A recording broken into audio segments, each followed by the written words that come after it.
Bonjour à tous et à toutes, bienvenue sur Beyond the Meta.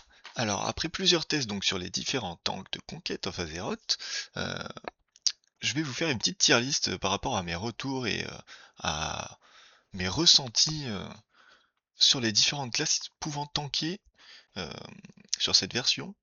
Alors, pour moi, donc le S, donc ça va être les classes qui vont être les premières au DPS en tant que tank. En général, c'est ce qui va vraiment faire la différence. Euh, En plus d'avoir une résistance plus que correcte. En A, du coup, les dégâts seront moins présents, mais seront quand même tout de même très très résistants, parce que bon, on parle quand même d'un tank, donc j'espère que il faut quand même qu'il puisse résister au big pull ou au gros crush que les boss peuvent mettre. Le B, ça sera la mention honorable, donc c'est soit très résistant, soit assez fort en dégâts. Euh, Ils sont sûrement pas au niveau du S, pas au niveau du A, au niveau de la résistance, mais tout de même jouable, je pense. Le C, ça est un petit peu en dessous, et le D, pour moi, c'est vraiment des tanks. On peut pas jouer l'aspect tank sur la classe. Alors, pour commencer, on va commencer donc par les classes qui sont en D. Moi, je vais mettre le Knight of the Rods, parce que j'estime qu'il est vraiment très faible. Il fait tout moins bien que les autres. Son seul point positif, c'est qu'il peut apporter du contrôle, il peut faire des grabs un peu comme le DK, donc ça c'est intéressant, mais manque de dégâts et beaucoup, il prend énormément de dégâts. Il manque clairement de résistance. Donc pour moi, ça sera l'un des plus faibles, avec le Starcaller. Le Starcaller, a manque de peps. Euh, ça fait Ça fait des dégâts, mais pas autant que les classes qui en font le plus. Niveau résistance, c'est assez léger. Euh, ça prend des grosses claques.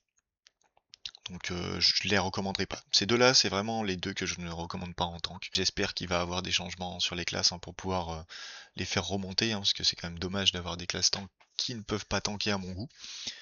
Euh, Ensuite, donc dans le C, on va mettre donc le Reaper. Le Reaper est intéressant. Il fait des dégâts, et pas assez. Bon, pas assez résistant du moins. Ça a un manque de résistance pour moi. Mais la classe peut être fun à jouer, c'est correct. C'est voilà. Je dirais rien de plus. C'est pas celle que j'ai le plus pu tester, donc j'ai pas non plus des une impression sur le haut niveau de la classe. Mais pour moi, pour le moment, c'est une classe qui est un petit peu en dessous. Si on veut quelque chose dans le même genre, il y aura plus le Blood Mage qui va être bien plus intéressant. Ils font à peu près la même chose, mais le Blue Blast le fait mieux. Ensuite, on va avoir le Sun Cleric ici. Sun Cleric, c'est une classe intéressante. Elle est capable elle a du self-heal assez fort. Elle est capable de heal le groupe en étant un tank, donc c'est intéressant. Mais bon, c'est pareil que le Reaper. Il y a des classes qui le font mieux, comme le Templar par exemple, sera bien plus efficace qu'un Sun Cleric. Euh, pour moi, c'est correct, mais bon, ça n'a pas vraiment de plus-value de le jouer. Sauf si vous aimez bien les autres spé, par contre, le Zenkeride a de très bonnes autres spé, donc vous pouvez aller sur la classe et avoir une seconde spé tank dessus. Pour faire des donjons, ça peut. Ça peut tenir le coup, franchement. Ensuite, le cultiste. Alors, le cultiste, pour moi, je trouve que c'est un bon tank. J'aime beaucoup le fonctionnement avec la folie. Mais par contre, bah, c'est contre-productif. Son système de folie est à double tranchant. Le gameplay est intéressant, les boucliers qu'il peut mettre sont très utiles et très efficaces, mais bah, le problème de la folie est vraiment un problème qui empêche de tank dans certaines circonstances. Parfois, on préfère ne pas faire un sort parce que ben ça va nous mettre en danger. Voilà. Donc c'est trop à double tranchant. Je pense que très bien joué, la classe peut être très forte. Mais il faut une prise en main. vraiment très très optimal dessus. Ensuite, donc on va passer donc dans les B. Donc là, ça commence à être des classes qui sont plutôt bien, moi je trouve. Le primaliste, je l'aime beaucoup. Euh, il me fait penser un peu au chaman de Season of Discovery. Donc le gameplay est très peu intéressant, hein, franchement, et c'est très basique. Mais c'est quand même efficace, c'est assez fort. Bon, c'est pas dans le top tier, mais il y a quand même quelque chose. Si vous avez aimé jouer le chaman de Season of Discovery, vous aimerez jouer le Mountain King du primaliste. Ensuite, les deux classes suivantes, c'est des classes moi que j'apprécie énormément. Alors le Blood Mage, c'est donc l'aspect Wargun du Blood Mage hein, qui va pouvoir tanker. Euh, je la trouve très très cool. Donc c'est un système donc où elle va consommer des points de vie et elle va avoir beaucoup de lifesteal. Donc c'est un tank qui survit seul pendant longtemps, qui est capable de faire beaucoup de dégâts. Donc c'est très très intéressant, je le recommande fortement. Rien que pour le gameplay assez atypique, c'est vraiment la grosse plus-value hein, de Conquest of Azeroth, c'est qu'on a des classes qui sont vraiment super cool à jouer, le gameplay est vraiment très très intéressant. Et la deuxième, ça sera le Witch Hunter. C'est un peu le même profil que le Blood Mage. C'est un tank qui va faire beaucoup de dégâts, lui.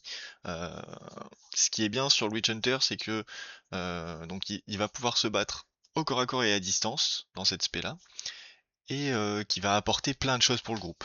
Donc moi je pense que mon prochain personnage sera un Witch Hunter, parce que je trouve que le game design est vraiment super intéressant de la classe en plus. Et on a la possibilité de tank avec un gameplay un peu différent aussi, donc c'est intéressant. De pouvoir tanker un peu à distance, basé un peu sur le kiting, ça rappelle un peu la grande époque du BRS où le chasseur devait tanker, on va dire, sur Draki. C'est assez fun.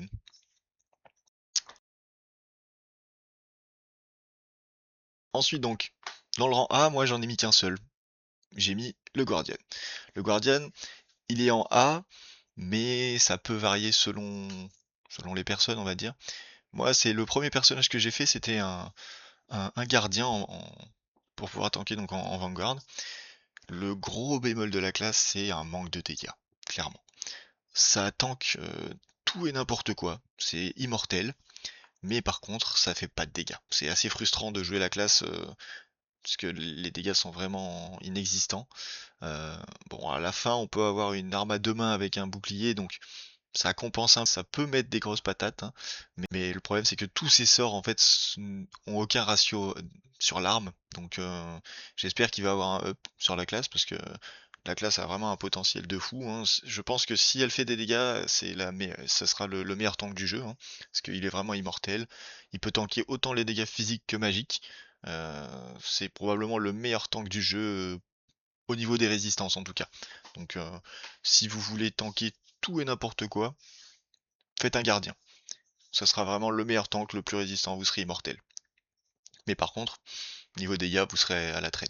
Vous serez vraiment à la traîne. Pour les mythiques, je pense que malheureusement, à part si vous avez des classes derrière qui peuvent vraiment compenser le dégât et donc faire des pools extrêmement conséquents, ça va être dur de le rentabiliser comparé aux trois suivantes, qui pour moi sont le Templier est quasiment aussi résistant, mais il fait beaucoup plus de dégâts.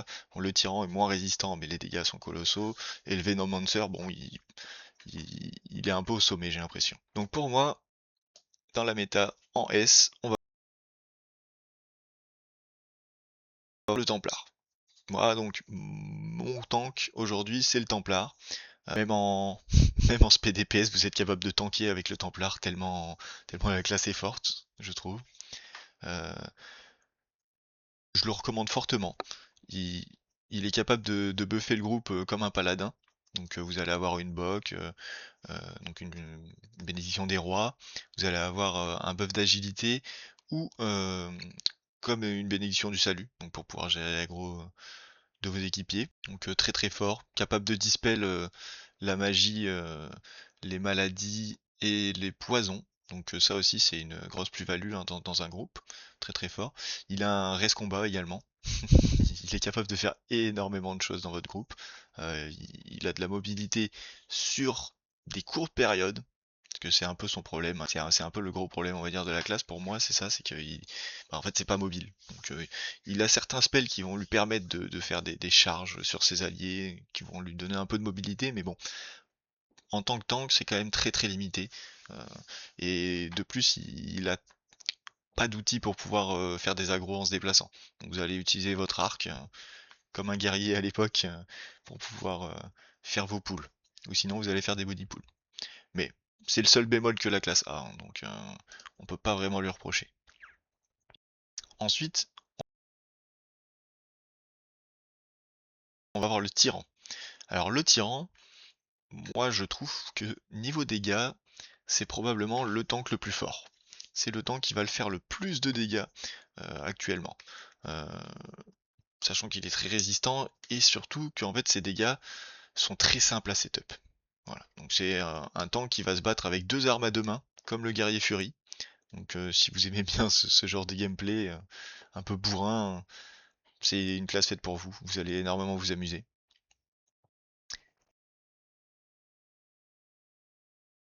Et ensuite donc le Venomancer, donc qui correspondrait au druide hein, dans la version classique du jeu. Alors lui, ça va être un gros sac à PV.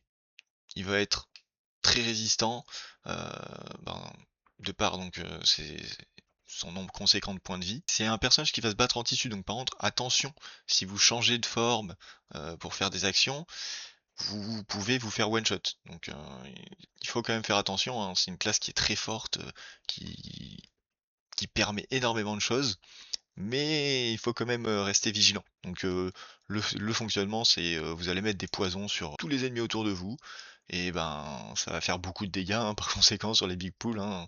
Des combats très longs, le personnage va pouvoir scale sur les dégâts très très facilement. Donc pour les mythiques plus, je pense que ça va être un très bon tank, sachant que comme le druide, hein, il a déjà en intégré la résistance au crush, hein, donc le 6% du cap def, hein, il l'a déjà en intégré.